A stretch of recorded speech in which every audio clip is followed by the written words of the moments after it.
Sobrang tense ng vibe sa classroom sa Jiangcheng ikalawang high school, nakapaskil sa blackboard ng senior class na. Isang araw na lang bago ang joint exam nila. Yung class advisor nilang si Chen Fan, nagbibigay na ng mga last-minute bilin, sabi niya sa mga kukuha ng liberal arts exam, i-ready na raw ang kanilang mga gamit. Pero mas seryoso yung paalala niya sa mga sasabak sa martial arts exam, na ihanda na ang kanilang combat gear at weapons. Tapos, winarningan pa niya sila na delikado at posibleng ikamatay, ang martial arts college entrance exam. At yung mga estudyante raw na may awakened ability na mas mababa sa D level, wag na raw sanang ituloy. Sa may likuran ng klase, may isang estudyanteng ngumingisi, si Xu Jingming. Feel niya na para sa kanya yung warning ni Sir. Naisip niya na, napunta pala siya sa mundong ito na kung tawagin ay Blue Star. Yung tech daw dito, halos kapareho lang ng dati niyang mundo. Kaso, may mga nakatirang mababangis na nilalang dito na uhaw sa dugo. Dahil dyan, may iilang mga swerteng tao na nagkaroon ng powers. Kasi sa world na to, pwede kang mag-awaken ng iba't ibang abilidad pag tumungtong ka ng 16 na taon, at nire-rank to from F hanggang S. Pero, yung karamihan, F to D level lang ang abilidad na nakukuha. Nag-iiba rin daw ang quality ng mga power na to base sa grading system ng Blue Star, at hinahati ang mga to sa 9 na rank. Habang iniisip niya yung sarili niyang power, may biglang kumislap na kuryente sa dulo ng mga daliri niya. Yun pala, E-grade weak electricity lang ang abilidad niya. Nakaka-disappoint daw kasi kasing lakas lang to ng isang simpleng stun button. Habang nag-iisip si Xu Jingming, may biglang lumapit sa kanya. Mayabang na sinabi ng kaklase niya na narinig daw niya kay Sir na wala siyang balak sumali sa martial arts exam. Ito si Huang Te, at huminto siya mismo sa harap ng desk ni Xu Jingming. Tapos, inasar niya kung sasali pa ba raw ito sa martial arts exam. Habang tinatawag siyang E-grade na basura, para mas lalong mang-insulto, inalok pa ni Huang Te si Xu Jingming, na sa liberal arts na lang daw siya, at bibigyan pa raw niya ito ng maliit na pwesto sa company ng pamilya nila. Pamilya. Bigla namang may tumayong babae. At bago pa makasagot si Xu Jingming sa alok ng mayabang na to, pasigaw siyang sinabihan ng babae na wag siyang mangialam at asikasuhin na lang ang sarili niya. At wag nang manggulo ng iba. Bad trip na dumura si Huang Te. Tapos tinawag niya yung babae na Qing Luan. At nangakong ipapakita niya kung sino talaga ang mas angat sa kanila pagdating ng exam. Umalis na siya pero nag-iwan pa ng banat na si Xu Jingming daw, siguradong tepok sa exam grounds. Nung tuluyan nang umalis yung buwisit na si Huang Te, lumingon agad si Qing Luan kay Xu Jingming, at sinabing wag na lang pansinin yung mayabang na yun, kasi lahat naman daw ng tao may sariling halaga. At okay lang naman daw kung pipiliin niya yung liberal arts track para mamuhay ng payapa sa city, wala namang masama doon. Masamang trip piliin. Pero chill lang si Xu Jingming, parang wala lang sa kanya at tinanggap na niya yung mga advice nung chicks. After ilang oras, sobrang lalim ng iniisip ni Xu Jingming habang hawak-hawak yung Daxia Unified Exam Registration Form niya, at kitang-kita sa papel yung mga info tungkol sa kanya. Kasi dito sa Great Daxi Kingdom kung saan siya nabubuhay, yung education system nila, nahahati sa dalawang klase, liberal arts at martial arts. Yung mga di ganun kalakas, yung abilidad o walang kumpiyansa na makipagbardagulan, pwedeng-pwede nilang kunin yung liberal arts track para sa isang simpleng buhay. Tapos yung mga estudyante na manggogora sa martial arts track kailangan nilang pumasok sa isang special na lugar at makipagbakbakan sa mga mababangis na halimaw hanggang sa madedo para lang makapasa. At after ng unified exam, kung carry nilang pumasa dito, doon pa lang sila magkaka-chance na makapasok sa university ng mga awaken. After ilang taon ng training sa ilalim ng academy at ng mga teacher doon, sa wakas, pwede na nilang i-level up ang kanilang pagiging unranked na status at maging legit na mga ranked awakened na sobrang OP, as in overpowered. Gets naman ni Xu Jingming kung bakit nag-aalala yung teacher niya at si Qing Guan sa mga estudyanteng tulad niya, kasi naman, alam niyang takot sila sa pwedeng mangyari sa kanya pag kinuha niya yung exam, pero alam din niya sa sarili niya na hindi siya pwedeng tumakas sa walang tigil na banta ng mga monster sa mundong to. At dahil sa pag-iisip niyang yun, biglang na-trigger yung isang masakit na alaala, yung pag-atake ng mga halimaw noon kung saan nakaluhod lang siya nung bata pa siya at Iyak ng iyak habang tinitingnan yung mga katawan ng parents niya na wala ng buhay, pero kahit ganun, yung alaala na to ang nagpapalakas sa determinasyon niya. Sabi niya sa sarili niya, ayaw na niyang maranasan ulit yung feeling na wala kang magawa habang yung mga taong importante sa iyo ay isa-isang nawawala. Dahil sa masakit na alaalang yun, mas lalo pa nitong pinalakas ang loob niya. Kaya naman, G, walang pag-aalinlangan niyang itinaas yung registration form niya at, buong tapang niyang sinabi na itutuloy niya pa rin ang martial arts exam. Habang papalubog na ang araw sa kanilang school, si Xu Jingming ay nasa training hall, seryoso sa pag-iensayo gamit ang isang mahabang sibat. Pinapadaan niya yung electrical ability niya sa sandata, kaya nagkakaroon ng asul na kidlat na dumadaloy sa buong katawan nito. Sabay sigaw, bumanat siya ng isang malakas na tira. Yung matinding training niya buong araw. Mabilis na nakadrain ang energy niya. Kaya ayun, bagsak agad siya sa sahig at huminga ng malalim habang nagrereklamo na sobrang pagod na siya dahil sa training. Habang nakahiga sa sahig, napaisip si Xu Jingming tungkol sa training niya sa loob ng 2 taon at kalahati sa pag-eensayo gamit ang sibat. Kaso kahit anong sipag niya, yung skills niya daw ay pang beginner level pa rin. Kahit araw-araw niyang sinasagad ang energy niya sa pag-practice. Bukod pa dyan, bumili din daw siya ng isang spear technique na tinatawag na lightning break sa halagang 3,000 na sa tingin niya ay nagpalakas sa kanya ng kaunti kumpara sa ibang ordinaryong E-class na awaken. Habang nakahiga, may biglang pumasok na malungkot na isipin sa pumasok sa isip niya kasi napansin niya na yung death rate ng mga estudyanteng low tier yung abilidad sa DLAS exam, laging tumataas taon-taon, at mas mababa pa dun yung rank niya. Dito na, mas lalong nag-apoy, yung loob niya habang kinukuyong niya, yung kamao niya sa ere.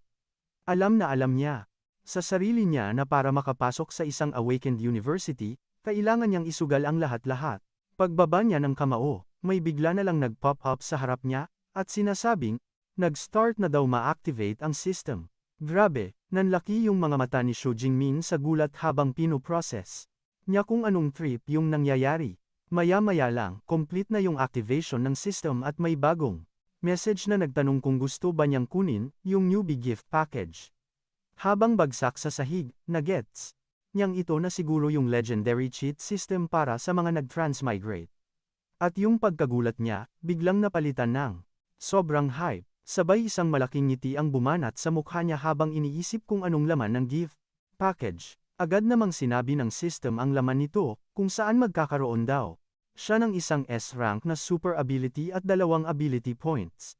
Yung S-rank na ability, sobrang rare at ang hirap makuha niyan. Kasi sa isang malaking bansa tulad ng Daxia, yung taong may ganito, auto-recruit na ng mga top university at tinetrain para maging isang powerhouse.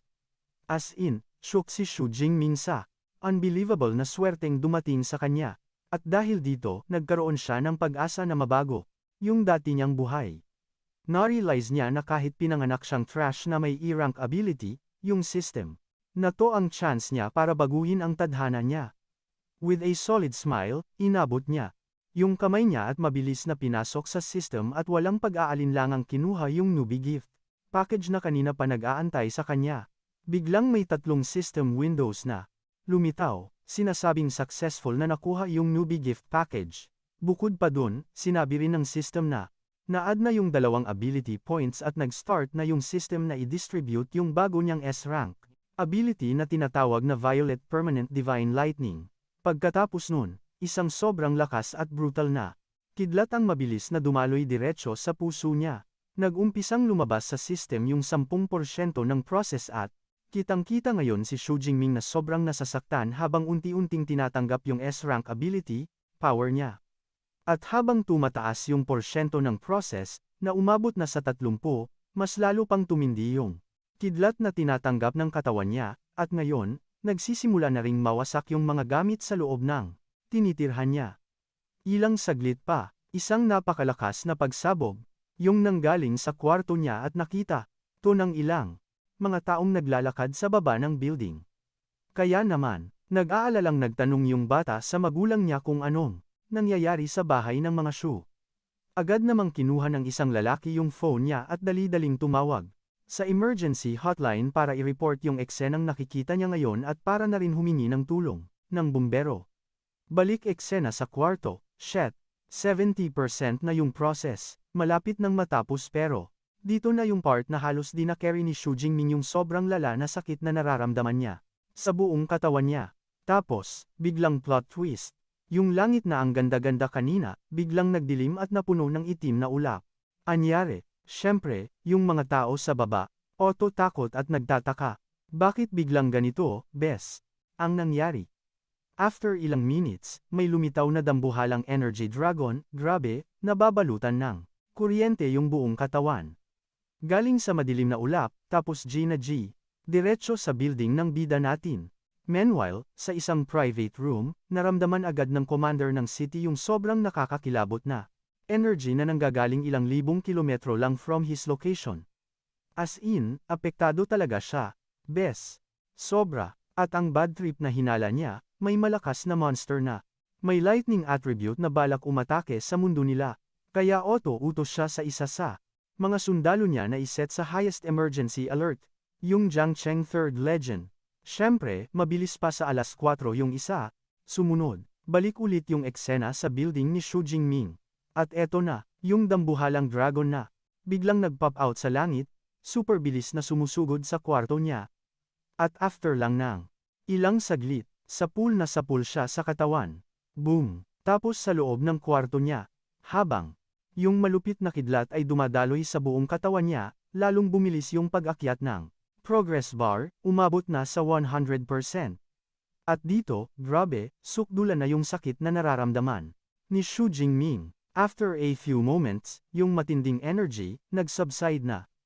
Ang aabutan mo, makapal na usok at mga basag na salamin dahil sa nangyari. At sa gitna ng lahat ng to, andun si Xu Jingming, nakatayo, successful na. Nalagpasan, yung process para makuha, yung S-rank ability power niya. Dahan-dahan niyang kinuyom yung kamao niya at boom. Ramdam niya agad yung sobrang laking pagbabago sa lakas niya ngayon. Yung solid na, asul at purple na kuryente na kumikislap sa kamay niya, sobrang saya niya kasi.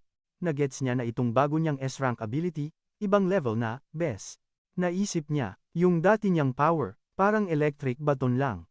Pero itong bago niyang lakas ngayon, sapat na, para durugin ang isang tao sa isang suntok lang. One punch man ang peg, pero yung saya na nararamdaman niya. Ngayon, medyo na bad trip siya nang makita niya yung wasak niyang kwarto. Kasi naman yung mga bintana, nagkapira-piraso at yung pader, may malalalang bitak. Pero di na muna, to pinansin ni Xu Jingming. Instead, finocus niya, yung attention niya sa reward na ability points at napatanong siya sa sarili niya, para saan kaya to? Habang pinipindot yung system interface, auto-explain naman yung system na yung ability points daw, makukuha sa pag-GG ng mga malulupit na creature at pwedeng gamitin para i-level up yung mga skill niya. Isang nakakalokong ngiti. Yung ngiti sa mukha niya. Balik na naman. Lupit ng cheat system na to, sabi niya, sabay, utos na. I-open ang system panel. Biglang nag-pop up yung detalyadong status screen, kita agad yung bago niyang profile, yung pangalan niya, yung level niya na unranked awaken, at yung bago niyang S-rank ability na Violet Divine Lightning, tapos yung dalawang available na ability points. Bigla niyang naalala, ay shit, bukas na pala yung unified exam. Kaya naisip niya, kailangan niyang gamitin ng matino tong 200 points para ma-level up yung combat power niya, para naman makasabay siya sa mga exam. Biglang may kumislap na kidlat sa kamay niya habang sinasabihan yung system na i-allocate na yung points. Ang naging desisyon ni Xu Jingming, gamitin ng wasto yung points. Kasi gets niya na lahat ng powers sa katawan at spirit ng tao nang gagaling, kaya yun muna ang una niyang pinalakas. Habang pinoproseso ng system yung points, grabe, ang bilis tumaas ng stats niya sa physic at spirit. Tapos, may biglang dumaloy na dark violet na energy na sumabog at umikot-ikot sa buong katawan niya. Dahil doon, na-amaze siya sa feeling na lumalakas yung vital energy at isip niya. Dahan-dahan niyang kinuyom yung kamao niya, at grabe, ramdam niya yung bagong lakas na meron siya ngayon. Tapos, sinubukan niyang bumanat ng suntok sa hangin, tapos biglang may sumabog na vortex ng blue at violet na kidlat mula sa kamao niya, isang patunay na ibang level na yung lakas niya kumpara dati. Tinitigan ni Xu Jingming yung Kamay niyang pinalilibutan ng kumikinang na energy at nagets niya na sa pag-boost ng kanyang basic attributes, mas magiging solid din yung control niya sa mga skills at powers niya. Sa bakbakan, may nag-pop up ulit na message sa system panel, kinukumpirma yung mga upgrades, at pinapakita daw na yung physique niya ay nasa 104 na, at yung mind spirit niya, 106 na. In-explain din ng system na bawat ability point ay katumbas ng 0.2 units ng vital energy o spirit energy. Isang confident na ngiti ang gumuhit sa mukha niya, feeling niya sa lakas niyang to. Sisiw na lang makapasok sa isang awakened university, pero napaisip din siya, pang-ilan kaya siya sa ranking sa 7,000 sasali bukas sa unified exam, lalo na yung mga henyo na tinrain ng mga sikat na martial artist since day 1. Kaya naisipan niyang i-test drive sa Martial Hall kung gaano na ba kalakas yung bago niyang powers.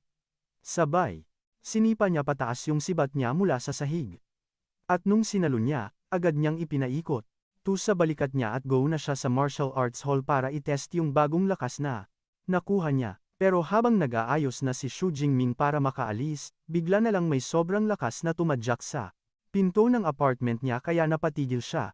Sunod noon, biglang pumasok ang isang grupo ng 3 bumbero na akala mo'y may susugurin ng sunog, kaya si Xu Jingming, sobrang naguluhan. Yung leader ng bumbero, nalito rin kasi pagdating nila, wala naman palang sunog.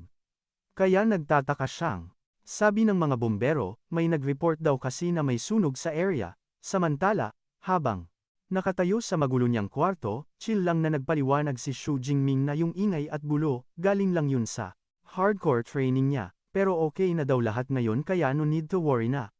Carry lang sa hepe ng bumbero. Yung paliwanag niya, kasi alam niyang normal na lang sa city nila, yung mga ganitong eksena galing sa mga awakened. Kaya naman, sinabihan na niya yung team niya, tapos sabi niya pwede na silang umalis. Pack up na sila, pero habang paalis, napalingon siya kay Xu Jingming at biglang pumasok sa isip niya. Na grabe, ang astig. Napaisip siya kung gaano kalakas. Tong mga bagets na yon, training pa lang, gulo na agad ang resulta. Training pa lang yan. Ha! After ilang moments, naging chill na ulit ang paligid at umarangkada na paalis. Yung fire truck nila.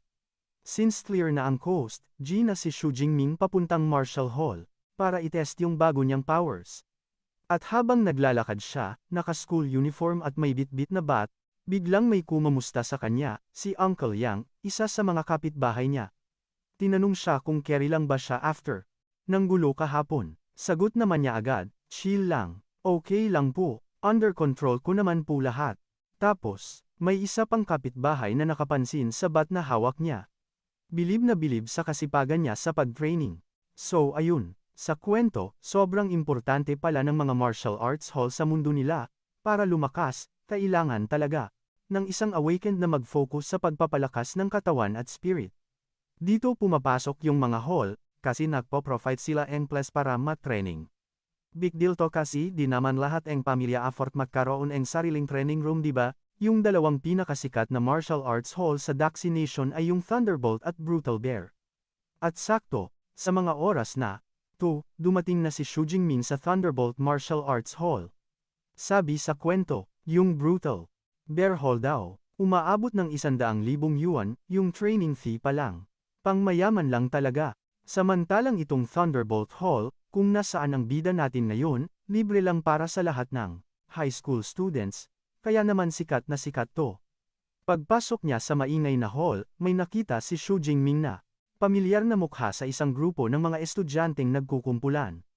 Yung girl na may mahabang itim na buhok at pulang mata, si Tang Chi pala, yung pinsan niya. Kaya nilapitan niya agad at tinanong kung anong ginagawa niya roon sa Thunderbolt Hall.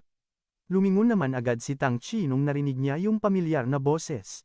Sabi niya, "Oh, napadaan lang, sinamahan ko lang yung friend ko." Hindi na rin nagtagal si Xu Jingming. Nagpaalam na siya ng maayos, sabi niya kay Tang Chi at sa mga tropa nito, "Sige, enjoy lang kayo dyan." Habang siya naman, diretsyo na sa training room.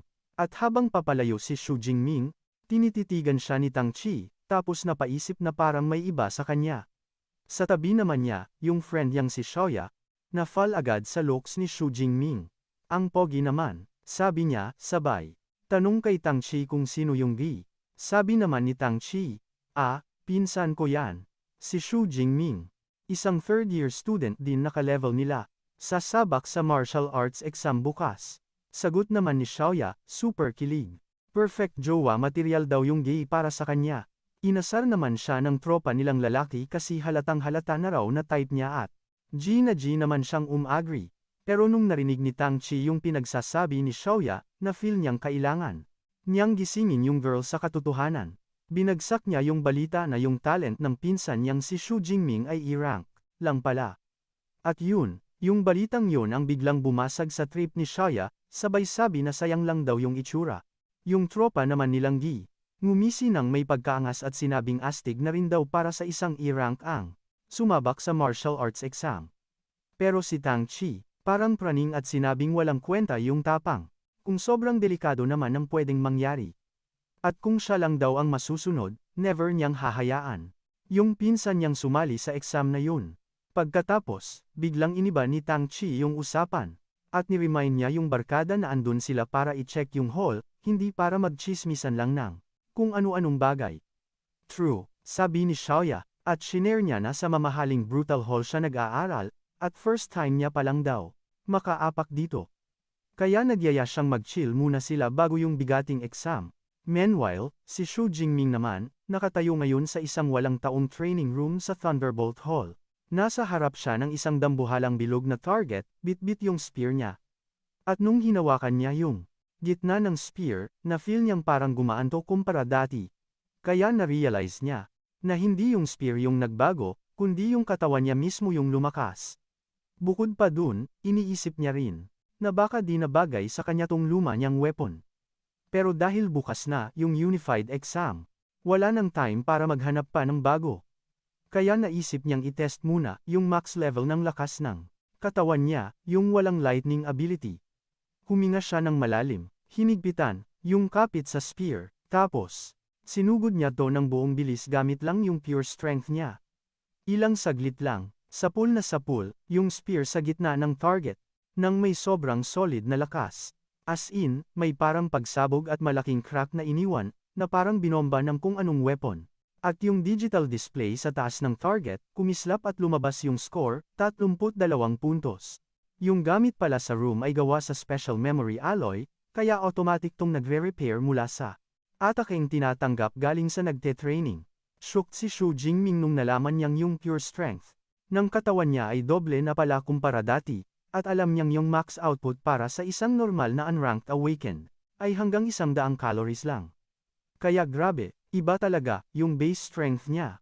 Happy na siya sa nakuha niyang score, kaya nag-decide na si Xu Jingming na itry naman yung bago niyang S-rank na ability. Biglang kuminang ng asul yung mga mata niya habang pinapakawalan na yung Purple Heavens, Divine Thunder, at yung mga alon ng purple at blue na kidlat, kumikislap-kislap sa buong katawan niya.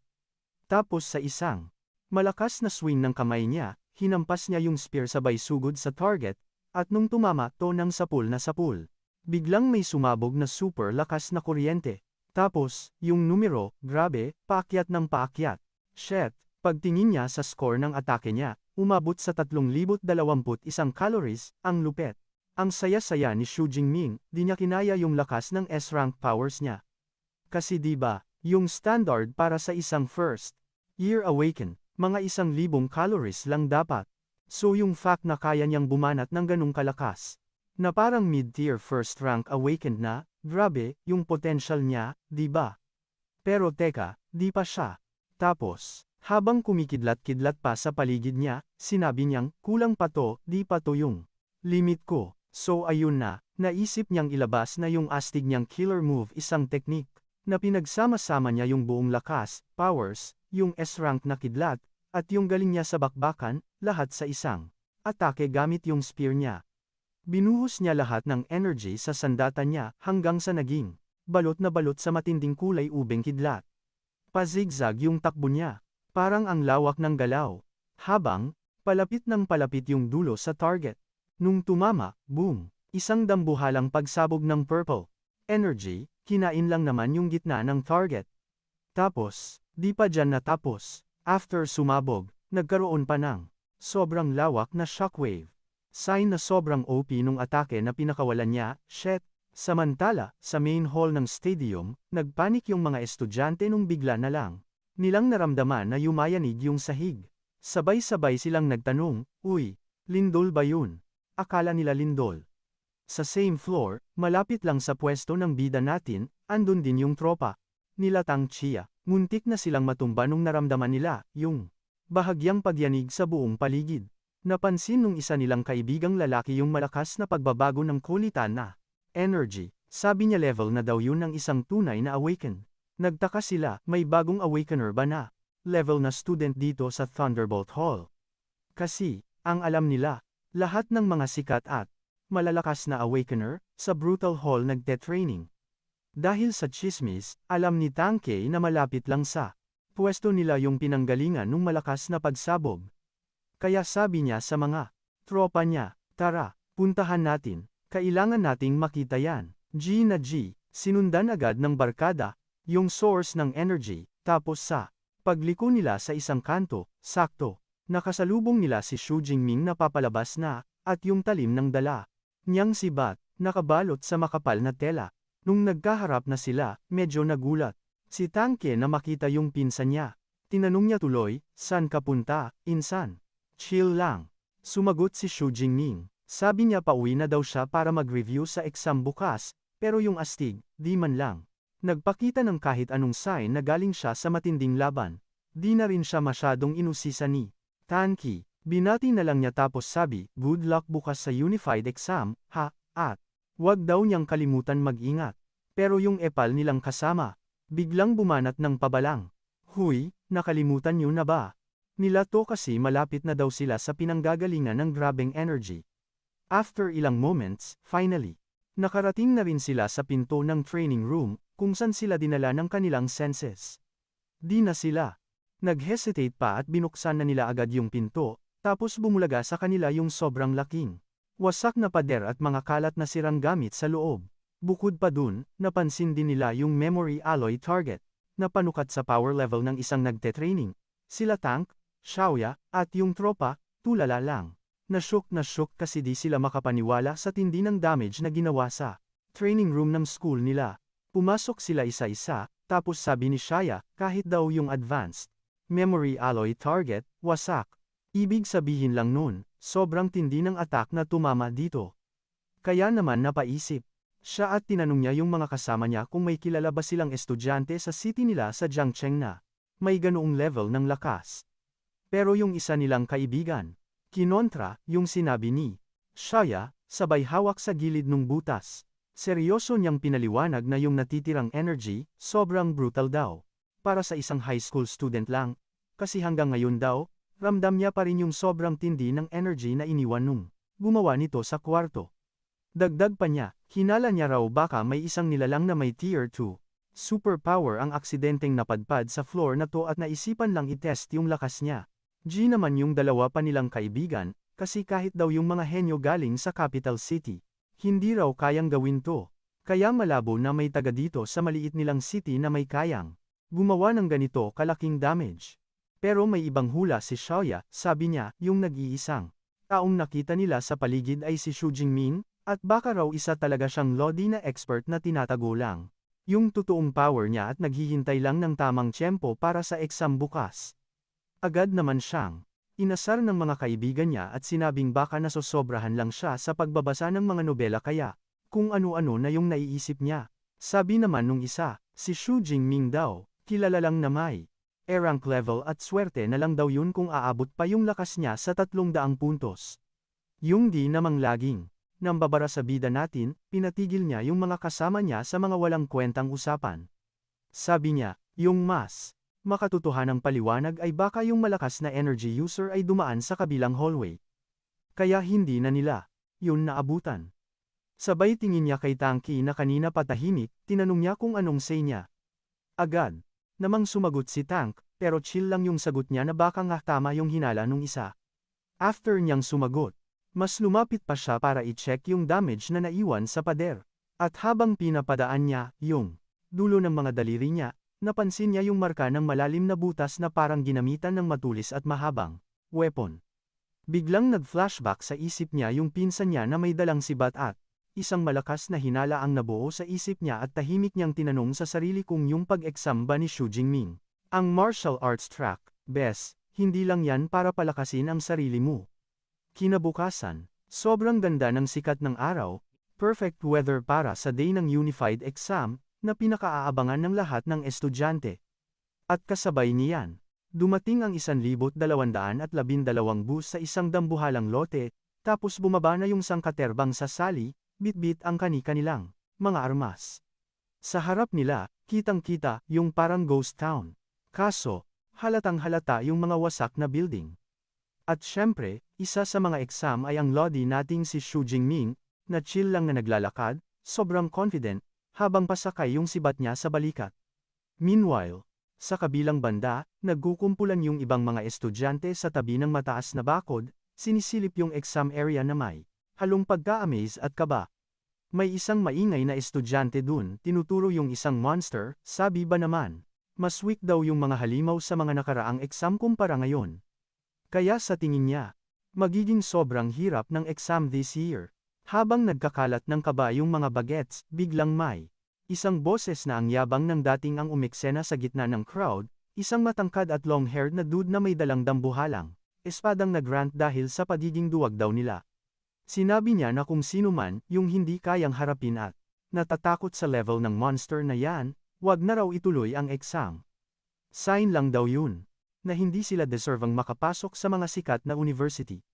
Boom panes. Medyo malapit lang sa gulo, nandoon sina Xu Jingming.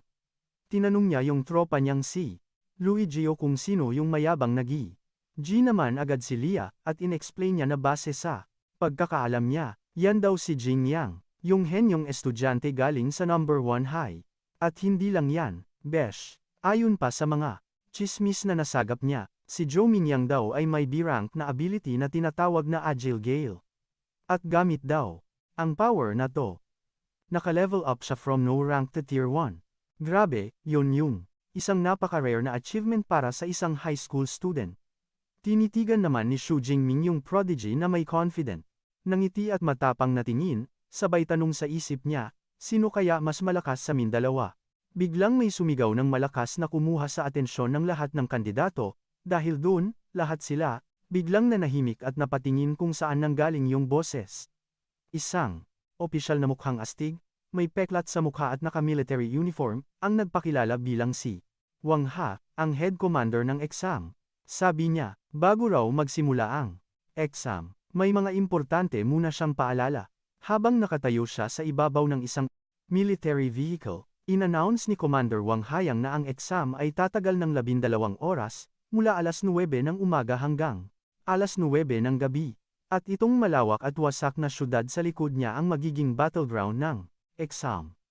Explain niya, nahahati daw to sa 4 na zones, yung panlabas, gitna, panloob, at yung pinakagitna na tinatawag na core zone. Bukod pa riyan, sinabi rin niya na ang pagpatay sa iba't ibang klase at level ng halimaw ay may katumbas na kanila ng iba't ibang points. Siyempre, pag mas high level yung monster, ibig sabihin mas solid yung lakas niya at mas malaki yung points na mahahakot nila. Biglang naging seryoso yung vibes ng commander habang nag-drop ng final warning. Sabi niya, yung core area daw, parang bonus question, yan na para lang sa mga pinakaastig na estudyante. Tapos, hinikayat niya yung buong tropa na wag mag-feeling hero at kumilos lang base sa kaya nila. Wag daw i-risk yung buhay nila para lang sa clout o mataas na points. Habang nakikinig, napaisip-isip si Xu Jingming sa sarili niyang abilidad. Kasi di ba, nung wala pa siyang powers, limitado lang yung kaya niyang puntahan. At yun ay yung outer zone. Pero ngayon, feeling powerful at ambitious na, ang lolo niyo at Gina na siyang pasukin yung gitna, o kaya sumugal sa core area na pinaka-deluxe na spot sa buong exam. Biglang may announcement, get your gear na, guys, para sa pagsusulit. Kaya ayun, pila balde na yung mga estudyante sa mga teacher nila, kasama na sila Xu Jingming at yung tropa niya. Sa teacher nilang si Chen Fan na busy mag-abot ng mga tactical backpack. Nakuha na ni Xu Jingming yung sa kanya, at sabi ni Teacher Chen Fan, may 3 importanteng gamit daw na ibibigay sa kanila. Una, yung smartwatch. Astig to kasi kaya niyang i-detect at i-collect yung data ng mga monster na napatay, tapos auto-collect na ng points. Next naman, yung tactical backpack, na may lamang 3 energy bar, inumin, at first aid kit para di sila madeds agad sa loob ng ilang oras sa exam. At yung panghuli, yung safety ball. Pag inactivate mo to, parang magic, gagawa to ng isang high voltage electric barrier na di kayang basagin ng mga common na monster. Habang inaabot ni Teacher Chen Fan yung gamit niya, may pahabol na bilin pa siya kay Xu Jingming na mas importante ang buhay kesa sa kahit ano paman. At pag ginamit na daw niya yung safety ball, sign na yan na game over na siya sa exam. Siyempre, magalang na nag-thank you si Xu Jingming sa teacher niya at nag-goodbye na. Mga ilang saglit lang pagkaalis ni Xu Jingming, may biglang sumigaw ng pangalan niya at sa kanyang paglingon, nakita niya yung classmate niyang si Lin Qingluan na tumatakbo palapit sa kanya. Ang cheerful ng vibes. Inalok siya na sumama sa squad nila, kasama yung class press nilang si Liu Jia at isang class user na nag-promise pang iba-back up niya si Xu Jingming pag nasa loob na sila ng exam hall. Kaso, after nilang sabihin yun, biglang may kumontra na isa pang estudyante. Sabi niya, seryoso tong exam. Huwag daw gawing biruan. Ang pagsama raw sa isang E-rank na tulad ni Xu Jingming ay baka masira lang yung game plan nila kung aalalahanin pa nilang maging yaya niya. Dagdag pa nung isang dude, pang 5 tao lang daw yung team, at pag nagdagdag pa sila ng isa, masisira daw yung diskarte nila sa pagkuha ng mataas na score. Asar talo na inakusahan si Liu Jia na, may usapan na daw sila kanina. Tapos biglang babaguhin yung plano porket may E-rank na kasama. User. Kitang-kita ni Xu Jingming yung chismisan nung dalawang epal, at clear na clear yung message nila. Ayaw nilang may kasamang pabuhat. Gets mo, kaya sana susugurin na ni Leia yung dalawa, kaso bigla siyang pinigilan ni Xu Jingming. Chill lang si Lodi. Sinabi sa kanila na super thankful daw siya sa offer nilang tulong. Pero mas bet daw niyang mag-solo sa exam, kaya pwede na raw silang mag-go na sa group nila. Nung narinig yun ni Lin Qingluan, yung naging sagot ni Xu Jingming, parang na-shocked sila. Kasi alam naman nilang ang hirap kaya mag-solo sa ganitong exam, lalo na kung di ka naman ganun kalakas. Pero wala na silang nagawa kasi pilit na silang kinukulit ng dalawa pa nilang kaskwad na pumasok na raw. Ayun, G na sila. Naglakad na palayo at iniwan na lang si Xu Jingming. Pero yung bida natin, nung umalis yung tropa niya, wala man lang siyang pinakitang kahit konting pagka-sad boy. In fact, ngumiti pa ang Lodi. Tapos confident na sinabi sa sarili niya na kahit walay siyang ka-team, easy-peasy lang sa kanya na makascore ng mas malaki pa sa kanila. After ilang moments, boom, in-announce na ng commander na game on na ang exam. Sabay pinalipad na nila yung sandamakmak na drone para ma-view yung skills at galing ng mga sasali. Pagka-announce, takbuhan na agad. Nang sobrang bilis, yung mga estudyante, bit-bit yung mga armas nila. At habang papasok sila sa wasak na city, dala-dala nila yung pangarap nilang makapasok sa mga sikat na university. Goals. Sa may bandang entrance, si Zhou Mingyang, chill lang na nilalagpasan yung mga kasabay niyang challengers. Tapos sa kabilang dako, sumusunod naman yung squad ni Tanky, mabilis din ang galawan para puntos agad. Shift naman ng scene kay Xu Jingming, na at this point, nakapasok na rin. At dito, agad niyang chinek yung smartwatch niya para silipin kung sino na yung mga nangunguna sa scores. Biglang may nag-pop up na blue screen sa harap niya, at nakasulat doon yung 100 pangalan ng mga contestant na nakakuha agad ng points. At yung name sa pinaka-top. Sino pa ba, kundi si Zhou Mingyang. Grabe yung ngiti ni Xu Jingming, as in. Sabi niya, as expected talaga sa top ranker na student ng number 1 high, ang bilis pumitas ng puntos. Kaya sabi niya sa sarili niya, na it's my time to shine. Mabilis niyang narating yung isang tahimik na spot. Kaso, bigla siyang napa-freeze. May nakita kasi siyang di magandang eksena, grabe. Medyo malapit sa kanya, may nakita siyang estudyante na nakahandusay sa sahig, parang di na humihinga, dahil sa mga tinamong damage sa katawan. Nilapitan pa, ni Xu Jingming, at doon, tanya na confirm na deads na talaga. Sobrang lala kasi ng mga tama niya sa buong katawan. Dahilan, para wala na siyang chance na gamitin yung safety ball niya. Ngayon, gets na niya kung bakit. Sobrang kulit ng teacher nila sa pagre-remind.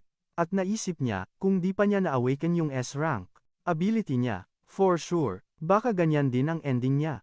Napaluhan na lang siya sa tabi ng katawang wala ng buhay. Estudyante, tapos ginamit niya yung smartwatch ng bata para ipa-pick up sa logistics team yung katawan nito. At habang nakaluhod, napaisip siya na ang mga ganitong pagkakataon, laging may kasamang matinding panganib.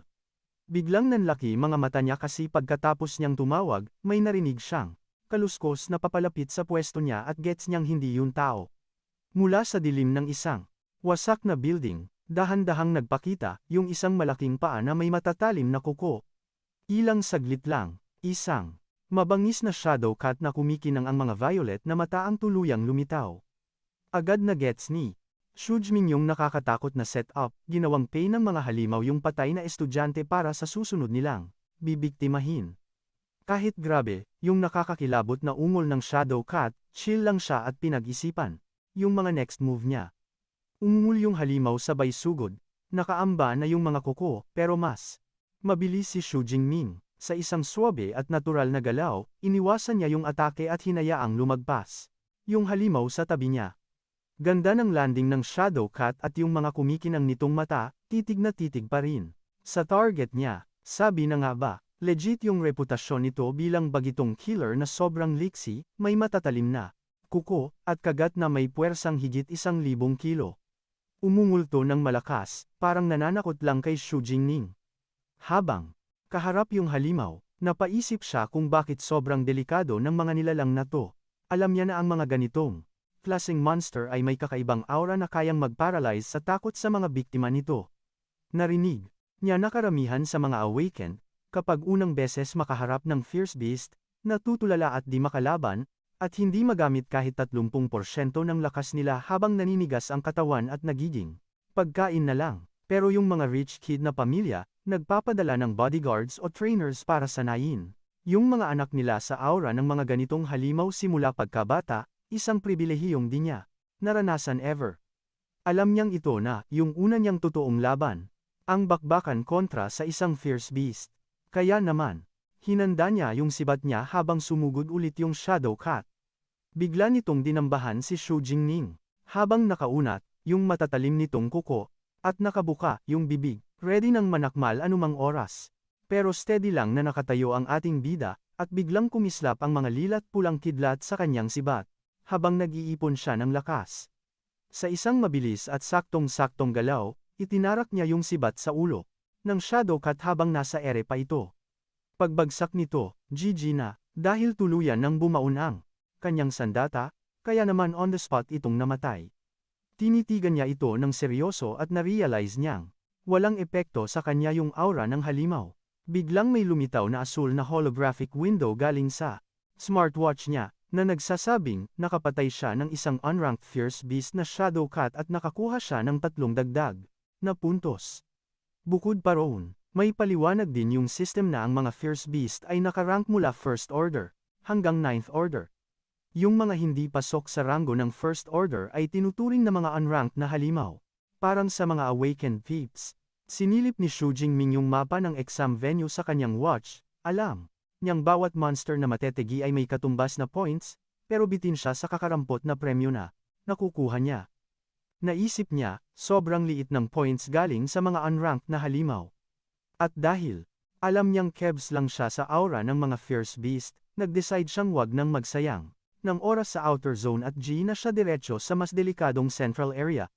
Sinimulan na niya ang pag-explore sa loob ng exam area at easy-peasy lang niyang tinutodas lahat ng unranked beast na makasalubong niya.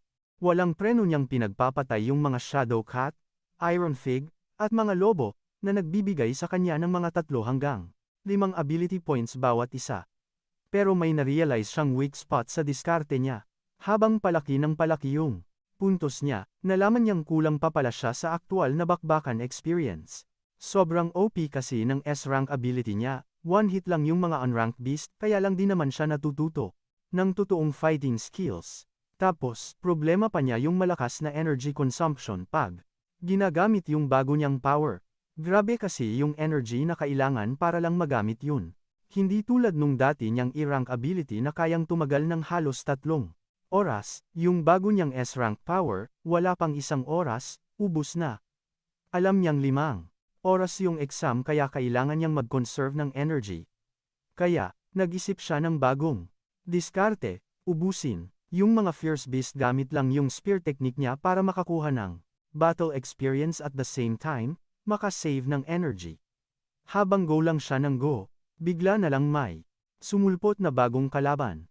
Isang dambuhalang monster na may matulis na sungay, ang tawag dito ay Bipedal Unicorn Rhinos. Umungol yung monster at walang dalawang isip na sumugod. Tapos nung nabangga nito yung sirang kotse, parang laruan lang na tinapon niya gamit yung matibay niyang sungay. Pero si Xu Jingming, chill lang, walang urungan, di man lang natakot, at humarap ng buong tapang. Sa pag-atake, tinamaan siya ng sungay ng monster at napatalsik sa ere. Pero gamit ang kanyang galing sa paggalaw, ginamit niya yung chance para lumipad sa ere at dumiretso sa likod ng monster. Bago pa makareact yung monster, buong puwersa niyang sinaksak yung sibat sa bungo nito. Sinubukan pa nitong pumiglas, kaso, mas lalo pang hinigpitan ng ating bida yung hawak niya hanggang sa tuluyan na itong bumulagta at nadedo. Habang medyo naghahabol ng hininga, na-shock si Xu Jingming sa bilis ng pagpatay niya sa bipedal unicorn rhinos. Napaisip tuloy siya, hala, baka nag-level up na pala yung spearmanship ko nang di ko namamalayan. Para sureball, tinawag niya yung system panel niya. After a few secs, lumabas agad yung report, at doon, confirm, na yung spearmanship niya ay nag-level up na nga at nasa intermediate level na ngayon, at hindi lang yan, ang boom. Tumaas pa ng 56 na puntos yung ability points niya. Nagets niya na yung pag-focus sa spear technique niya, yung the best way para mas lalo pa siyang maging OP, kasi feel niya yung gaan at pagka-pro ng moves niya. Napaisip tuloy siya, paano kaya pag na-reach ko yung next level? Kaya gamit yung mga naipon niyang points, nag-decide siyang i-upgrade ulit yung spear skills niya, at sa ilang click lang sa system. Boom! Ramdam niya agad yung effect. Grabe, parang nag-download yung mga advanced na spear techniques at mga astig na move sa utak niya, na diretsyo nang pumasok sa kanyang muscle memory. Napahawak siya sa ulo, shook sa dami ng bagong skills na nakuha niya. Dahil sa mga bagong technique, biglang nag-level up yung confidence ni Xu Jingming. Ang higpit ng hawak niya sa kanyang sibat, astig na nakatayo sa gitna ng mga wasak na building na may palaban ng ngiti. Sabi niya sa sarili niya, excited na akong makahanap ng first order level na monster, para masubukan tong mga bago kong powers. Samantala, sa kabilang dako naman ng outer area, andun, yung squad ni Lin Qingluan, chill lang na naglalakad sa daan. Bigla siyang napahinto, nagtaka, habang nakatingin sa malayo. Kasi parang may nakita siyang pamilyar na anino, gets? Sinabi niya, yung hinala niya sa mga tropa niya. Besh, parang nakita ko si Xu Jingming. Isa sa mga kasama niya, kumunot yung noo tapos sabi, baka namamalik mata ka lang. Dagdag pa nung isa na medyo slow, imposible. Di pwedeng si Xu Jingming yun. Para sa isang E-rank, parang naghahanap na siya ng parang suicide mission na yung pagpunta ng ganun kalayo sa exam zone. Nagtaka tuloy si Lin Qingguan pero di niya gets kung bakit. Maalis sa isip niya na nakita niya talaga yung kaklase niya. Kasi kitang-kita ng mga mata niya. Yung parang sibat na weapon niya. Biglang na-cut yung pag-iisip niya nung tinawag sila ng isa pa nilang kasama, may tinuturo sa di kalayuan. Dali-daling pumunta yung squad, tapos bumulaga sa kanila. Ang isang naglalakihang bangkay ng unicorn rhinoceros na medyo warm pa. Nakita nila na yung dugo sa mga sugat nito, fresh pa. Ibig sabihin, ilang minuto pa lang yung nakalipas nung napatay to. Chinek nila kung bakit ito namatay. Tapos napansin nila yung malaking butas sa ulo ng monster. Sign na gawa to ng isang mahabang weapon. Ayun na, nag-connect na yung mga dots sa isip ni Lin Qingluan. Yung sugat na galing sa sibat, yung oras, yung anino. Lahat tumuturo sa iisang tao. Kaya napasigaw na lang siya, hala, posible kayang si Xu Jingming nga yung nakita ko kanina. Pero as usual, binara na naman ng mga kasama niya yung idea ni Lin Qingluan. Kasi yung unicorn rhinoceros daw, isang C-rank awakened lang ang kayang tumalo ng mag-isa. Para matapos na yung usapan, sabi nung isa nilang tropa, check nyo na lang kaya yung score rankings para malaman kung si Xu Jingming na ba talaga ang pumatay diyan. Nung narinig yun ni Lin Qingluan, di na siya nagdalawang isip pa. Agad niyang chinek sa smartwatch niya yung leaderboard. Kalahok, paglabas ng rankings, nashook siya ng bongga kasi andun si Xu Jingming sa pang-anim na pwesto na may 56 na puntos. Pwesto, on the other hand, nung makita to ng mga kasama niya, mas lalo silang nagulantang, as in kitang-kita sa mga mukha nila yung pagkadismaya na parang di nila matake. Di nila magets kung bakit yung E-rank na estudyanteng laging nilang nilalait-lait, biglang nasa top 50 na. Inisip na lang nila na baka ibang tao yun nakapangalan lang. Samantala, medyo malayo sa pinangyayarihan ng bakbakan, yung mga officials at VIPs ay nanunood ng exam sa mga dambuhalang screen. May isang nanunood na nag-comment tungkol sa inaasahang angas ng first high school na sobrang nagdo-dominate ngayon. Paano ba naman, lahat ng estudyante nila nakapasok sa top 10. Ang pinag-uusapan nila, walang iba kundi si Zhou Mingyang na nasa unang pwesto na may 400 at 2 puntos at parang selyado na ang titulo niya bilang top student ng Jiangcheng. May isang opisyal naman na nag-wonder kung kaya ba ni Zhou Mingyang na makapasok sa top 100 sa provincial level, isang bagay na never pang nangyari sa city nila, sa loob ng maraming taon. Kasama sa mga opisyal si Zhang Wensen, yung direktor ng Jiangcheng Education Bureau, na may ngiting puno ng self-confidence.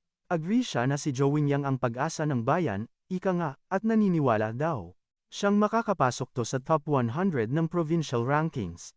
Napatingin siya sa mga principal ng first at third high school, sabay puri sa galing ng pagtuturo ng mga eskwelahan nila, at syempre, nagpasalamat din naman sila kay Direk. Habang pinupuri niya yung mga sikat na school, biglang lumingon si Director Zhang Wensan kay Principal Zhao ng second high school at may tunong ng inis, sinabi niyang kailangan pa nilang galingan sa school nila dahil yung pinakamagaling nilang estudyante ay nasa pang-ilang pwesto lang. Biglang kinabahan at pinagpawisan ng malagkit si Principal Zhu, habang yumuyuko at tumatango ng alanganin. Pero deep inside, si Principal Zhu ay nag-aalab na sa galit dahil alam niyang sa top 50, 8 lang ang galing sa school nila ang nakapasok. Inisip niya yung mga top students niya, kasama na si Xu Jingming na lagi niyang nire-remind na mag-effort at huwag siyang bigyan ng kahihiyan. Bigla siyang natigilan at napahawak sa ulo niya. Kasi ngayon lang niya na-realize na parang di pamilyar sa kanya yung pangalang Xu Jingming. Napaisip siya kung sino ba yung estudyanteng yun at bakit parang never niya itong nakita dati. Lumingon siya sa katabi niyang guro, si Teacher Chen Fan, at tinanong ito tungkol kay Xu Jingming. Nung narinig niya na yung pinakamahina nilang estudyante ay nasa top 50, di makapaniwala si Teacher Chen Fan, parang biglang nakuryente yung buong katawan niya. Napatitig siya ng todo sa leaderboard, habang pinupunasan yung namumuong pawis sa noo niya. Bigla niyang naalala na si Xu Jingming ay isang E-rank awakened lang at napaisip siya kung baka tinatago lang ng bata ang tunay nitong kapangyarihan. Kaso, binura niya agad yung ganoong isipin kasi sobrang imposible daw. Tumingin na lang siya sa mga monitor, at na-disappoint nang ma-realize na yung top 10 lang pala ang may nakafocus na camera, kaya naman wala siyang paraan para masilip kung paano humahakot ng punto si Xu Jingming. Samantala, balik tayo sa mismong exam area. Ayun, naka-level up na ang bida natin. Nakalagpas na sa outer area at nasa central area na, yung lugar na mas hardcore. Ang danger. Chill lang ang lakad niya sa kalye, tapos binasag pa yung bote para walang trace, gets mo? Galing magtago ng ebidensya. Ayun, para di siya masundan. Nagmerienda break muna ng energy bar, tapos napansin niya, parang kumonti yung mga bad trip na monster. Kasi gets niya, yung mga rank beasts dito, may utak na, at super territorial. Kaya mas challenge na silang i-take down. Bigla, yung spidey sense niya, may na-detect na something. Ayun, nag-focus, yung tingin niya. Sabay sabi sa isip, game na, andito na. Yung hinihintay ko. Boom! Bigla na lang may sumulpot na sobrang lakas at astig na monster, kinakaskas pa yung mga kuko niya galing sa mga tambak na sirang kotse. Isa itong first order fierce beast, men. Isang armblade tiger, yun ang tawag sa kanya kasi. Sa sobrang talim ng mga buto sa paa niya, parang blades. Pero chill lang si Xu Jingming, di man lang natinag, tapos na-realize niya na ang swerte niya, kasi nakahanap agad siya ang isang first order beast. Jackpot. Confident at game na game yung itsura niya, tapos hinanda na niya yung sibat niya, sabi niya, itong malakas na kalaban na to. Perfect pang test ng mga bago niyang spear skills. Alright.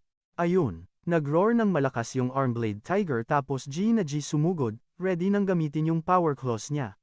Pero nanatiling. Kalmado at steady lang si Xu Jingming. Mahigpit ang kapit sa sibat, naka-defense mode.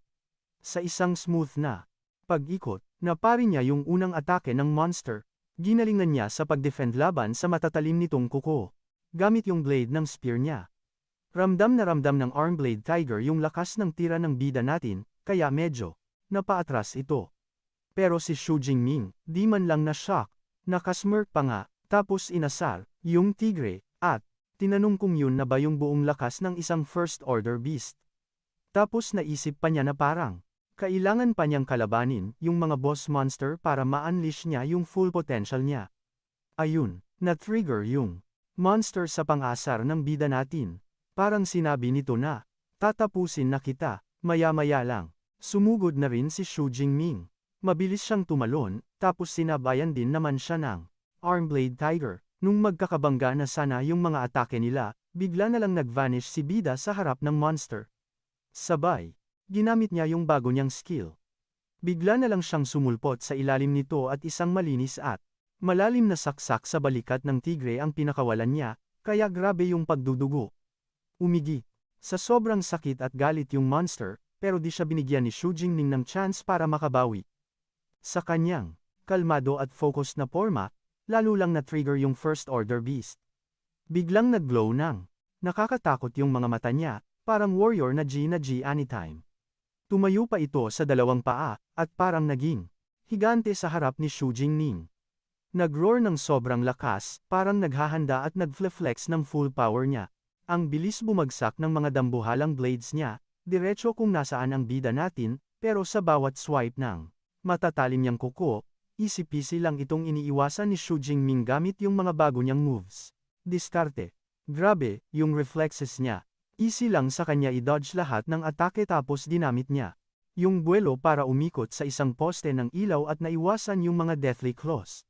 Ang ganda ng landing niya after ng mga acrobatic moves niya, at na-realize ni Xu Jingming na matibay talaga yung First Order Beast. Kasi kahit kitang-kita na mas malakas siya physically, hindi pa rin sumusuko yung Armblade Tiger at lalabanan siya hanggang sa huli.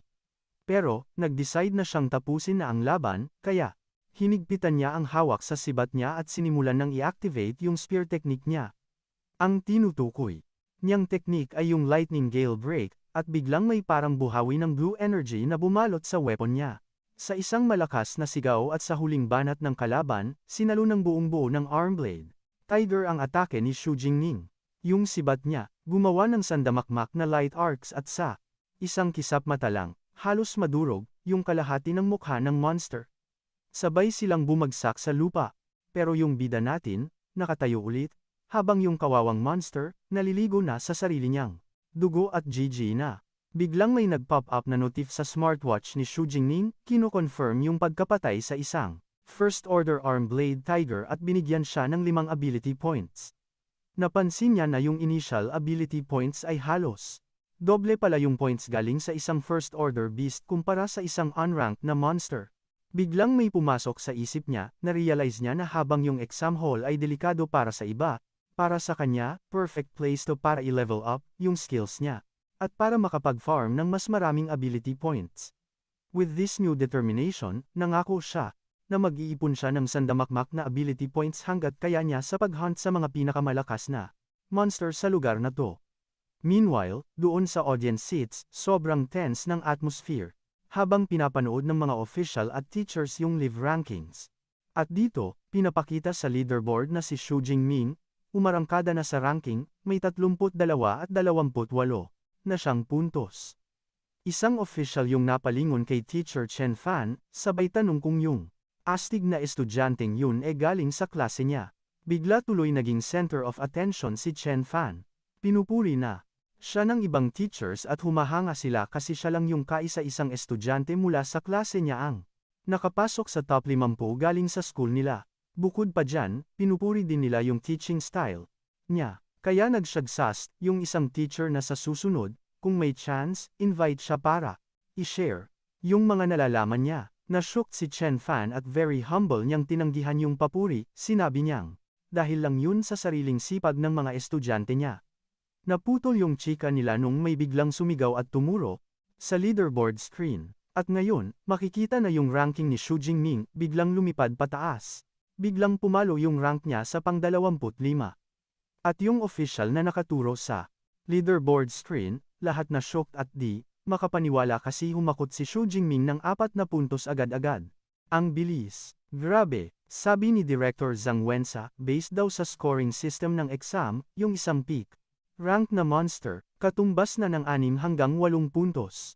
Tapos yung mga low-tier na first-order monster naman, ay may value na 1 hanggang 5 puntos. Napaisip tuloy si Principal Xiaoyao at nag-mental math gamit ang mga daliri niya at parang nag-ghost mode, yung mukha niya sa sobrang gulat.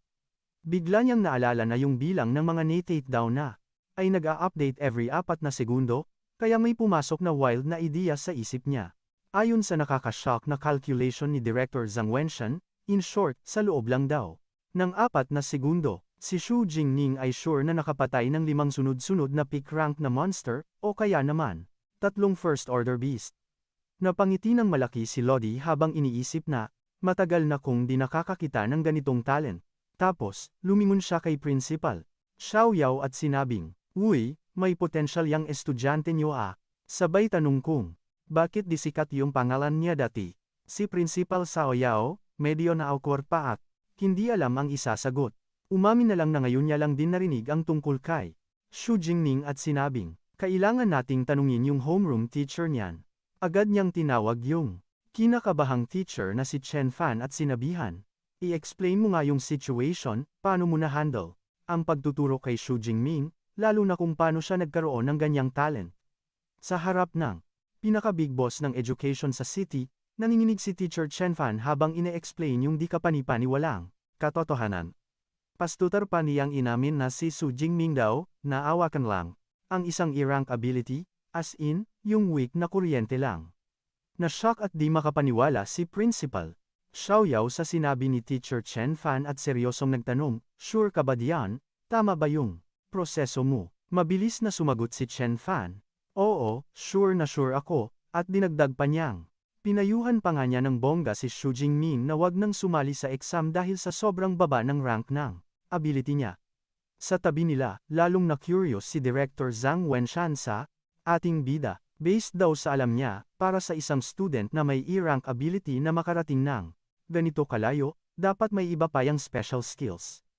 Itong mystery na to daw ay sobrang nakakatch ng interes niya, kaya nag-decide siyang abangan na lang yung momentum na tuloy-tuloy na pag-angat ni Xu Jingming at dapat daw makapasok siya sa top 10 as soon as possible. At that point, sinabi niya rin sa harap ng dalawang teachers na bibigyan niya to ng sariling cam para mas magets nila kung paano niya ginagawa yun. Bukod diyan, nagbigay din siya ng matinding warning na kapag nalamang nandadaya si Xu Jingming, sisiguraduhin niyang may mabigat tong kalalagyan. Pagkatapos ni Director Zhang Wenshan sa mga seryosong sa gitna ng banta, na-shock sina Teacher Chen Fan at Principal Xiaoyao, pero hindi dahil sa sinabi ng director, kundi dahil may bagong chika sa leaderboard, bes. As in, nag-iba bigla ang ihip ng hangin sa top 10 ng exam. Kasi naman si Xu Jingming, biglang umarangkada, nilagpasan ang iba, at boom. Pasok sa pang-9 na pwesto. At check this out, kasunod niya sa pang-10 pwesto, yung pinsan niyang si Tang Qi. Galing ng magpinsan. Sa kabilang banda, si Tang Qi na may cat ears at tail, chill lang na nakaupo sa ibabaw ng isang tinumbang monster habang nakatingin. Sa malayo na may pasmirk pa. At ngayon, gets na niya, sure na, yung pinsan niya ang may pakana. Kung bakit gumuho yung martial arts training hall. Napansin din ng top student na si Zhu Mingyang yung bagong pangalan sa leaderboard. Nagulat siya kasi may 6 na oras pa ang exam, pero may bago nang umeksena sa top 10. At ang malala pa, di niya pa ever narinig yung pangalan ni Xu Jingming dati. Sino to tol?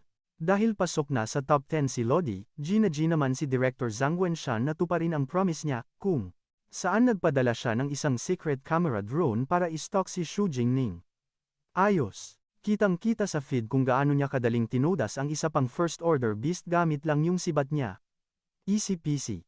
Habang bumabagsak yung monster, may lumabas na notif. Bigyan daw siya ng extra 5 puntos, sabay bulong sa sarili na mas malaki pala yung ability points, pag sa central area ka tumira ng monster. Agad niyang napansin yung drone sa taas niya at naisip na, aha. So, nasa top 10 na pala ako. Habang nakatayo sa harap ng bago niyang kill, pinag-iisipan ni Xu Jingming yung nature ng exam. Gets niya na to ay test ng lakas at potential, kung saan kapag mas pabuloso ang results, mas bongga yung recognition. Dito na siya nag-decide, wala nang tago-tago, tol. Ilalabas na niya ang tunay niyang A powers. Kasi yung pagpasok sa top 10, umpisa pa lang yan ng mga plano niya. Pero bago sumabak sa core area, naisip niyang mag-power up muna. Chinek niya yung system panel niya. At shit, advanced level na yung spear technique niya at mayroon siyang extra 82 ability points na pwedeng igastos. Medyo na-disappoint lang siya kasi hindi pa siya automatic na na-promote mula sa pagiging awaken. Nalaman niya na yung only way para maging isang legit na ability user ay kailangan mag-aral ng isang specific cultivation method, na di niya naman magagawa habang nasa exam. Kaya ayun, di muna siya makakapag-upgrade ng rank, kaya naman, nag-decide na lang siyang i-boost muna, yung mga basic stats niya. Ginamit niya yung ilang puntos para dagdagan yung physique niya ng 40 at yung spirit niya ng 22. After noon, ramdam na ramdam niya agad yung surge ng bago niyang lakas dahil sa ginawa niyang pag-upgrade. Sabay flex ng kamao, sinabi niya, oras na para pumunta sa core area. Let's go.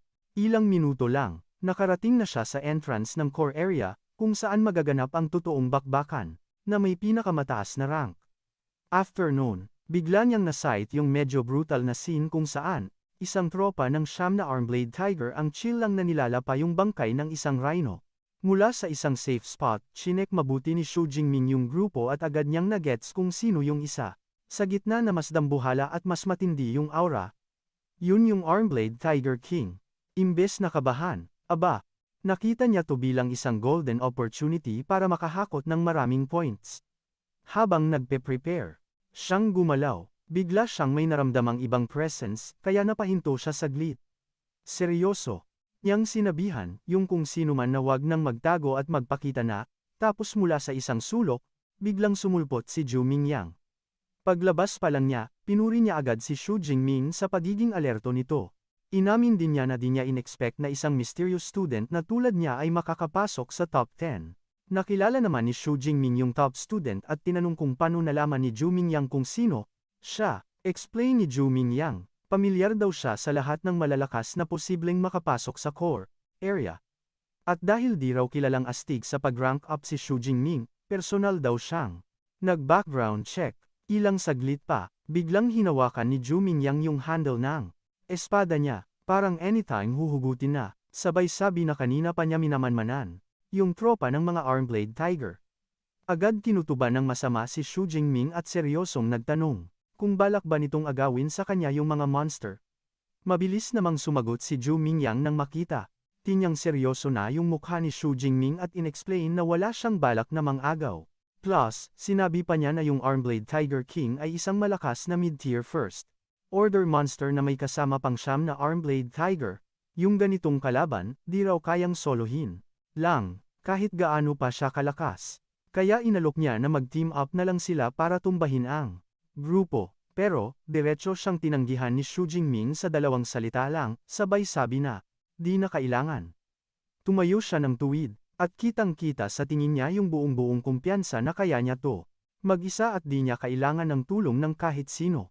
Hindi na niya hinintay pang sumagot si Zhu Mingyang at Gina. Lumabas na siya para harapin yung grupo ng Armblade Tiger na kanina pa nagpifiesta sa bangkay ng rhino. At sa biglaan niyang pagsulpot, agad niyang nakuha ang atensyon ng tropa. Naglabas sila ng malalakas na umul na parang warning, at yung hari nila, na nakatambay sa biktima niya. Umungul din ng mas malakas para ipakita kung sino ang boss. Naging mas matalas ang mga mata ni Xu Jingming habang inoobserbahan ang mga kalaban at napansin niya, na as expected sa isang tropang pinamumunuan ng isang hari na mid-tier first order beast, may utak din sila. Para sa simpleng battle formation, yung mga malalakas niyang alipores, nasa harapan, galit na galit ang buong grupo.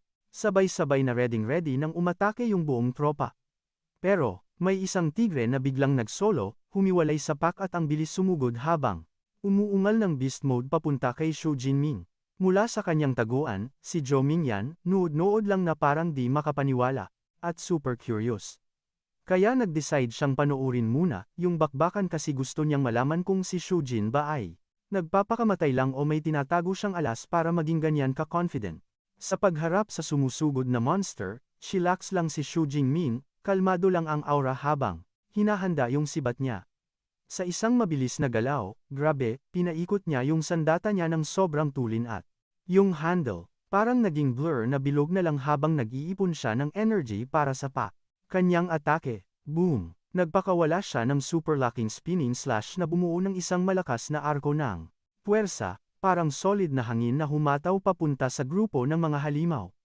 Grabe, tumama yung atake ng may sobrang lakas na impact at yung brutal na spinning attack, tinagpas lahat ng leeg ng mga Armblade Tiger kaya nagkalat ang sandamakmak na dugo sa paligid. Agad-agad, may lumabas na system notif, kinumpirma yung mga kills niya at nagbigay pa ng bonus points. Tapos, yung mga katawan ng tigre, laglagan na lang sa daan na puro dugo. Syempre, nagalit yung hari nila kasi pinatay ng bida natin yung mga minions niya, kaya nagsimula na siyang sumugod. Pero si Shu Jingming, parang di pa kontento sa nangyari at sinabi pa niya na sayang daw kasi bitin pa yung lakas niya para ma-one-hit kill yung mga unang order na beast. Yung mga natirang tigre, na pinamumunuan ng galit na galit nilang hari, mabilis siyang pinalibutan habang ready nang gumanti para sa mga kasamahan nilang napatay. Tapos, yung hari, nagpakawala ng malakas na atungal, isang malupit na sonic wave na ang goal ay sirain yung pandama ng kalaban. Yung lakas ng atungal, sobrang lakas, as in nabasag lahat ng bintana at mga gamit sa mga building sa paligid. Kahit si Zhou, na nanonood lang mula sa malayo, tinamaan din ng sonic blast na pinakawalan ng hari ng mga Armblade Tiger. Napahawak pa siya sa tenga niya para maibsan yung sakit ng ulo niya, pero si Shu Jingming naman, di man lang natinag sa gitna ng mga nagbabagsakang salamin at walang takot niyang tinanggap yung trip ng Tiger King na takutin siya. Sa isang matapang na tingin, confident niyang sinabi na baka gumana yan sa iba, pero di sa tulad niya. Habang sumusugod yung mga natirang tigre galing sa lahat ng direksyon, sinalubong sila ni Shu Jingming ng mabibilis at matatalim na galaw at sabay-sabay niya silang pinatumba. Yung pagiging busy niya, yun yung sinamantala ng Armblade King Tiger para bigyan siya ng isang sneak attack, pero sadyang OP ang bida natin.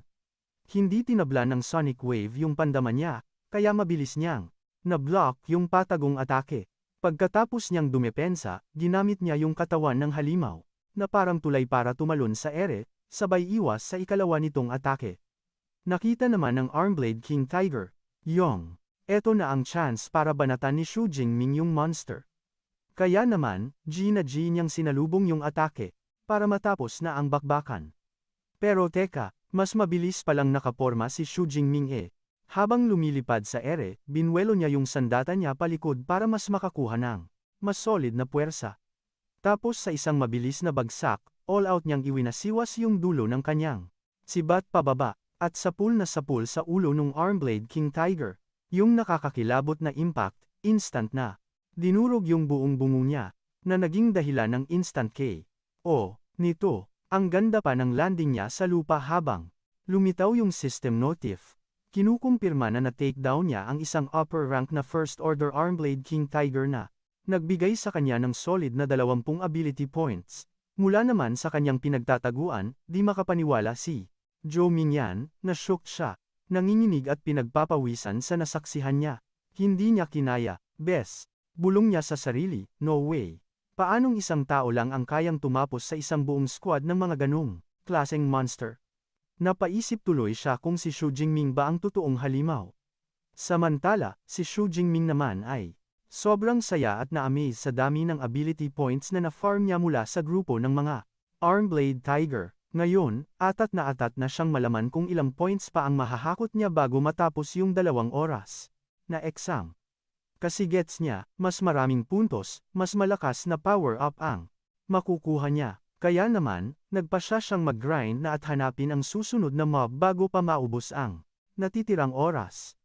Pero bago pa siya makatsugi, bigla na lang sumulpot si Zhou Mingyan mula sa lungga niya at agad siyang nagtanong kung paanong nasolo niya ang buong squad ng Armblade Tiger King gamit lang yung isang mahabang sibat niya. Dinagdagan pa niya ng tanong kung reinforcement type ba daw ang skill ng ating bida kaya, ganun kalakas. Pero di man lang nagsayang ng kahit isang segundo si Xu Jingming at, dire-diretso na siyang umalis, pero bago tuluyang makalayo, mabilis niyang sinagot yung tanong nung mokom na ang skill niya daw ay lightning type. Ayun, naiwang nag-aapoy sa galit si Zhou Mingyan, as in hindi makapaniwala. Sa sagot ni Xu Jingming, feeling niya, minamaliit siya at binibigyan ng fake news. After ng ilang sandali, biglang nag-sink in sa kanya na sa dami ng bagong kill count ni Xu Jingming, malamang hinahabol na siya nito sa score niya. Kaya naman, dali-dali niyang sinilip yung leaderboard sa smartwatch niya, at lumitaw na nga. Sa harap niya ang resibo na super ikinashock niya. Kasi nakita niya na hindi lang pala siya nahabol ni Xu Jingming, kundi nilampasan pa siya ng malala. Ngayon, siya na ang nasa top 1 at may 122 puntos habang siya ay nasa second place na lang na may 100 puntos. Yung sampal ng reality ay nagdala ng matinding pagkainis at inggit na nararamdaman niya. Sa kabilang banda naman, mula sa mga upuan ng mga audience, hype na hype sa tuwa yung mga opisyal. Biglang tumayo si Director Zhang Wenshan at dineklara na yung high-level na skills ni Xu Jingming sa paggamit ng sibat ay solid na pruweba na isa talaga siyang henyo. Sabay tapik niya sa tinapik ni Principal Xiao sa balikat, todo ngiti. Sabi ba naman, dahil kay Xu Jingming, carry na nilang i-represent ang Jiangcheng at sureball na papasok sila sa top 100 ng province district. Hirit pa ni Director Zhang Wenshan. After ng college entrance exam, promise daw niya bibigyan niya ng solid na recommendation sa second high school. Grabe, na-touch si Principal Xiao, di mapigilan yung luha niya. Napaisip tuloy siya kung gaano kalaking sorpresa si Xu Jingming, na sa wakas, binigyan ang school nila ng chance para mag-shine. After 3 oras sa core zone, eto na si Zhou Yinyan, parang ewan na pag-alagala sa kalye na mukhang totally lost. Ang pinagtataka niya, asa na daw napunta lahat ng mga halimaw at wala man lang siyang maspotan kahit isa. Maya-maya, may biglang seryosong boses sa likod niya na nagsabi na dapat daw niyang tanungin yung student na nangunguna. Pagharap niya, boom! Nakita niya agad sila Tangki na nasa pang-siyam na pwesto. Si Wow na pangatlo, tapos si Mengdi na pang-apat. Bad trip na sinabi ni Meng na si Xu Jingming daw. Inubos na lahat ng fierce beast sa core zone. Kaya ayun, wala na silang mahanap at wala ng points na makukuha. Kaya napilitan silang maggrupo. Chill lang sila Meng, habang yung si Joingen, shook. Di makapaniwala sa narinig niya na isang tao lang daw ang naglinis sa buong core zone. Lumapit sa kanya si Tang Kei, seryoso yung mukha, sabi niya alam niyang hindi na tumaas yung points niya simula pa kanina. At para patunayan kay Joinyan yung chika nila, pinakita niya yung score nga. Pinsan niya galing sa leaderboard. In-on ni Tang Kei yung smartwatch niya, at lumabas yung resulta. Tapos biglang nanlaki yung mga mata ni Zhou Yinyan sa gulat. Nakita niya yung super laking number sa tabi ng pangalan ni Xu Jingming na umabot na sa 3,435 puntos. Grabe, higit pa sa triple ng points niya. Walang masabi si Koya, at napahawak na lang sa ulo niya. Dahan-dahang inexplain ni Tangki yung computation, kung saan sinabi niya na kung tatanggalin yung halos 700 puntos na nakuha ni Xu Jingming sa Central Zone, may matitira pang mahigit 2,500 puntos. Ang ibig sabihin lang nun, halos 200 monster na yung napatay niya mag-isa sa core zone. Biglang pinagpawisan yung noo niya ng magets niya yung totoo kung bakit nag-iba yung reaksyon ni Xu Jingming kanina. Nung time na akala niya aagawin niya yung grupo ng Armblade Tiger King. So yun pala yung plano niya since day 1, solohin yung buong core zone. Kaya pala ang lakas ng loob niyang di makipag-team up sa kanya. Nagsalita ulit si Tang Kei, in-explain yung sitwasyon nila ngayon. Sabi niya, ilang oras na lang yung natitira bago matapos tong exam, at plano nilang gumawa ng grupo. Kasama yung ibang nasa top 10 para subukang pasukin yung innermost core zone na sinasabi ni Commander Wang Hayang. Sumagot si Zhou Yinyan, medyo kinakabahan. Sabi niya ang dami-daming fierce beast doon na level first order upper rank, at pati na yung pinakakinatatakutang second order beast king. At ang pagpasok daw doon mag-isa ay parang suicide mission. Sumingit sa usapan si Meng, kaya nga daw nila siya hinanap para ayain siyang sumama sa kanila. Sa tropa nila para mas maging OP yung puwersa nila. At itong si Loco, di na nag-isip pa. nakipag-team up na agad. Lipat eksena tayo sa isang chill na gabi, sa ilalim ng weirdong buwan kung saan nakatambay mag-isa si Xu Jingming sa ibabaw ng bundok ng mga patay na monster. Habang yung kanya, namang sibat, nakatusok lang sa gilid. Habang ngumunguya ng energy bar, na-realize niyang paubos na pala yung kanyang mga stock na bigay ni Teacher Cheng Fan at alam niyang malapit nang matapos yung exam. Pero para sa kanya, di pa tapos ang pagpapalakas. Alam niyang ang kaisa-isang paraan para maka-farm pa ng maraming ability points ay sumugod sa pinakaloob ng lugar na to. Kaso, alam niya rin na sa innermost core zone, may mga second order na halimaw na sobrang OP kumpara sa mga nakalaban niya kanina. Kaya naisipan niyang i-upgrade muna yung ilang skills niya bago gumura. Binuksan niya yung system panel at boom, may 2,000 ability points na pala siyang naipon. Napangisi siya at naisipang gamitin yung points para i-upgrade yung ilang importanteng bagay na sure siyang makakatulong sa mga huling oras ng trip niya. After ilang moments, feel niya agad yung grabeng pagbabago sa katawan niya at biglang tumaas yung confidence niya sa kanyang sarili na kayang-kaya niyang tapusin yung final combat exam this year. Samantala, sa kabilang dako, papunta na sa huling pinaka-deluxe na lugar yung ibang mga top student at lahat sila nagmamadali kasi ilang oras na lang at matatapos na yung exam. Sa pinaka-sentro ng innermost core zone, finally nagising na rin yung isang nakakatakot na bagong monster galing sa wasak na building. Isang dambuhalang puting oso na sobrang balbon at may kumikinang na pulang mata at mga deluxe na pulang crystal sa likod. At itong monster na to ang final boss ng mga kasali at siya rin yung may pinakamataas na level sa lahat ng halimaw na pwedeng nilang makalaban. Maya-maya lang, pinakita na unang dumating yung tropa nila Tangke sa innermost core zone kung saan nakatayo silang lahat sa taas ng isang building. Pero kitang-kita sa mga mukha nila yung takot dahil sa creature na nakikita nila sa baba. Sa baba, sa tahimik na kalsada, nakilala nila agad yung dambuhalang monster na sobrang lapad ng katawan at hindi normal yung laki. Pagkalaki-laki. Tapos, napapalibutan pa ng kumikinang na crystals, yung buong katawan niya at tinawag nila tong bloodthirsty Volbear. Tumayo to na parang tao at sa pagtayo niya, parang kasing taas na niya. Yung kalahati ng mga building. At sa bawat tapak niya, wasak lahat ng madadaanan niya, pati yung mga drone, hirap na hirap i-record yung aktwal na nangyayari. Napahawak na lang sa Nusi Joming yan habang sinasabi sa tropa niya na mukhang yari sila ngayon. Sabi naman ni Meng, base sa intel niya, itong rare monster na to ay may balat na kasing tigas ng A-grade alloy na kahit mga missile, di kayang galusan. Dagdag pa niya habang kinakabahan, na isang palo lang. Isang kalmot lang daw mula sa kuko ng bloodthirsty Voleur, GG na silang lahat, nagsalita na rin si Tangki. At gets na gets niya yung delubyong nakaabang sa kanila. Kaya sinabi niya sa mga tropa niya, na mag-back out na lang sila sa misyon na to. Tapos, sinabi pa niya na kahit pagtulungan pa nilang labanan, yung bloodthirsty Volbear, olats pa rin sila at di man lang makakalapit. Kasi pag bumaba daw sila, tepok na agad sila sa mga first-year high-level beast na nagkalat lang sa baba dahil sa parang imposibleng challenge na to. Umalis na agad si Tangki sa team. Seryoso niyang sinabi sa mga kasama niya na walang kwenta. Ang mataas na score kung mamamatay lang din naman sila. Sa likod niya, bad trip naman tong si Joing kasi wala siyang magawa. Sinisi pa niya yung exam kung bakit daw sobrang hirap ng challenge nila. At sa puntong yon, bagsak na talaga ang fighting spirit ng buong team. Tapos, out of nowhere, biglang napahiyaw si Mengdi at tinawag yung mga kasama niya, kasi may isang tao daw na papunta sa pwesto ng mga first-year high-level beast. At si Xu Jingning daw yun. Nung narinig ni Tangki ang pangalang Xu Jingning, nashock siya at nanlaki yung mga mata niya. Para makasigurado, tiningnan niya agad yung lugar na tinuturo ni Mengdi. At doon, kitang-kita niya yung pinsan niyang karipas ng takbo. Papasok sa compound, chill lang na umiiwas sa mga harang sa daan. Bilib na bilib si Meng sa galing at tapang ni Xu Jingning. Pero itong si Jingyan, nega-nega sa isang tabi at nagrereklamo.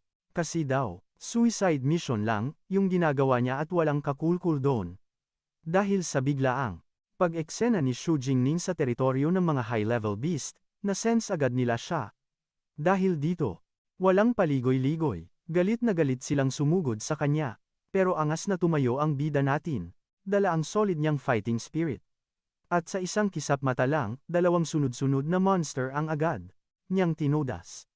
Dahil dun, lalong nag-beast mode yung mga high-level beast, kaya naman, sabay-sabay silang sumugod gamit ang mga pinakamalakas nilang atake, ilang saglit lang. Natabunan na siya ng mga matatalim at nakakatakot nilang kuko. Mula sa taas ng building, kitang-kita ng ibang students, yung nakakakilabot na pangyayari. Kaya naman, sobrang nag-alala si Tang Qi at Akmang. Pupuntahan na sana yung pinsan niya para tulungan. Pero bago pa siya maka-aksyon, biglang, hinawakan ni Meng Di ng mahigpit yung kamay niya para pigilan siya. Tapos si Wu Hao naman, sinabihan siyang loko ka ba? Sabi niya, useless lang din kung pupunta pa siya doon. Pero nagpumilit talaga si Tang Qi, sinasabing, pinsan niya si Xu Jingning at di niya pwedeng hayaan lang itong mamatay. Pero bago pa siya ulit kumilos, isang malakas na pagsabog ng purple at blue na kidlat ang bigla na lang pumutok galing sa gitna ng mga halimaw. Yung impact, nagdulot ng nakakasilaw na liwanag na halos umabot sa pwesto nila. Kaya, yung mga estudyante sa rooftop, napilitang takpan yung mga mata nila. Kahit hirap na, pilit pa rin. Sinilip ni Joy yung nangyayari at napaisip, shit, ito na ba yung sinasabing lightning ability ni Xu Jingming kanina? After ilang moments, dahan-dahang humupa yung makapal na liwanag at bumulaga sa kanila yung sobrang laking pinsala, at yung buong squad ng mga first-year high-level beast, bagsak na tustado ang mga bangkay. Nasunog na sunog. Sa gitna ng gulo, andun si Xu Jingning, chill lang na nakatayo habang yung mga kidlat na kulay violet ay umiikot-ikot sa kanya. Inamin niya sa sarili niya na di sapat yung physical strength niya kaya, no choice siya kundi gamitin ang S-rank ability power niya. May pasmirk pa ang Lodi habang, ramdam na ramdam pa rin niya yung malakas na kuryente sa mga daliri niya. Pagkatapos niyang i-GG, ang mga first-year high-level beast, tinutok na niya yung atensyon niya sa final boss, yung astig na bloodthirsty Volber na nakatambay sa ibabaw ng mga patay niyang alipores. Yung dambuhalang monster ay umungol ng pagkalakas-lakas, pero si Xu Jingning, kalmado lang, kinikilatis yung kalaban. Nung nakita niya ito ng mas malapitan, na-realize niyang sobrang laki at bigat pala talaga ng bear na to. At for sure daw, hindi to mabilis, kaya naisip niyang, kayang-kaya ko to gamit ang S-rank ability power ko. Plus, may mga natira pang ilang first-tier high-level beast na nakapaligid sa kanya. So, with full determination, nag-apoy yung mga mata niya, sinabing lilinisin niya muna, yung mga epal bago siya mag-focus sa huli niyang misyon. Gumalaw siya, at yung katawan niya, pinalakas pa ng S-rank ability niya. Kaya ang bilis niyang kumilos. Ngayon, walang takot siyang sumugod sa gitna ng bakbakan. Sa isang tira lang ng weapon ni Xu Jingming, tinamaan agad yung isang first-year high-level na Armblade Tiger kung saan easy-peasy niya lang itong tinumba. Tapos, sunod-sunod na yung notif ng system na nagsasabing, nadagdagan na naman yung points niya dahil sa sunod-sunod niyang pag one-shot sa mga high-level monster. Pagkatapos niyang ubusin yung second batch, napangiti si Xu Jingming, bilib na bilib sa power-up ng katawan niya dahil sa S-rank ability niya. Pero syempre, alam din niyang, hindi siya pwedeng magstay sa ganitong beast mode ng matagal, kasi baka may masamang side effect to sa kanya. Mamaya at baka maubusan pa siya ng energy. Alam niyang sapat na to para ubusin yung mga alipores ng bloodthirsty Volber, kaya tinapos na niya yung huling grupo ng mga monster gamit ang isang malakas na atake ng spear niya. Boom! Nakakuha pa siya ng dagdag na 15 puntos sa pagpatay sa high-level one-horn rhino, nung malinis na yung area, nagsimula na yung final battle. Yung mabangis na bear, umungol ng sobrang lakas at iwinasiwas yung malalaki niyang kuko sa lupa, na gumawa ng shockwave na sumira agad sa daan. Si Xu Jingming na nababalot ng kidlat ang katawan, lang na naiwasan yung unang atake ng bloodthirsty Volber. Mukhang mas lalo pang na bad trip yung bear kaya mas binilisan pa nito yung pagsugod sa bida natin. At habang sumusugod to, naglalabas pa siya ng itim na energy. Pero sa isang solid na talon, madali lang tong naiwasan ni. Inisnab lang ni Xu Jingming yung atake ng uhaw sa dugong Volar at dumiretso agad sa likod nito. Sabay binigyan ito ng isang solid na banat. Ayun, basag yung malaking pulang kristal sa likod ng Volibear, at, kasunod nun, pinagpapatay na ng ating bida, yung mga natitirang high-level beast na parang dinaanan lang sila ng isang nagwawalang kidlat. On the spot, Putol ulo, yung mga monster, di man lang nila namalayan. Kaya naman lalong lumobo yung score ni Xu Jingming. Umungal sa sobrang galit yung beast mode na oso habang pinapanood.